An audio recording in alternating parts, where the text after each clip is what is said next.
আর কিছুদিন পর 2026 বিশ্বকাপের বাছাই পর্বের ম্যাচে মাঠে নামতে চলেছে আর্জেন্টিনা। আগামী মাসের 6 তারিখ চিলির বিপক্ষে ম্যাচের মধ্য দিয়ে বাছাই পর্বের যাত্রা শুরু করবে তারা। তবে এই ম্যাচের আগেই দুশ্চিন্তা ছিল লিওনেল মেসিকে নিয়ে। এবারের কোপা আমেরিকার ফাইনালে ম্যাচের 66 মিনিটের মাথায় ডান পায়ে গুরুতর চোট পেয়ে মাটিতে লুটিয়ে পড়েন মেসি। তবে প্রাথমিক চিকিৎসার পর জানা গিয়েছে যে মেসির অ্যাঙ্কেল ইনজুরি হয়েছে।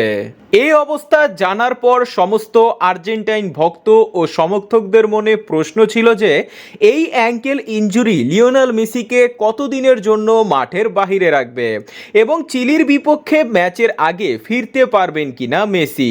তবে নানান জল্পনা কল্পনার পর অবশেষে মেসি ভক্তদের জন্য রয়েছে স্বস্তির খবর। সমস্ত কষ্টের অবসান কাটিয়ে ইনজুরি নিয়ে লিওনেল মেসি নিজেই মুখ খুললেন। জনপ্রিয় সংবাদ মাধ্যম টিওয়াই স্পোর্টসের সাংবাদিক গ্যাস্টন ইডুল এক টুইট বার্তায় লিওনেল মেসির সম্পর্কে জানিয়েছেন যে মেসি নিয়মিত থেরাপি ও চিকিৎসা করছেন। তার সেরে ওঠার প্রক্রিয়া খুব দ্রুত ও দারুণভাবে হচ্ছে। তিনি আরও জানিয়েছেন যে সেপ্টেম্বরে চিলির বিপক্ষে ম্যাচের আগেই ফিরবেন তিনি, অর্থাৎ নির্ধারিত সময়ের আগে লিওনেল মেসিকে পাওয়া যাবে।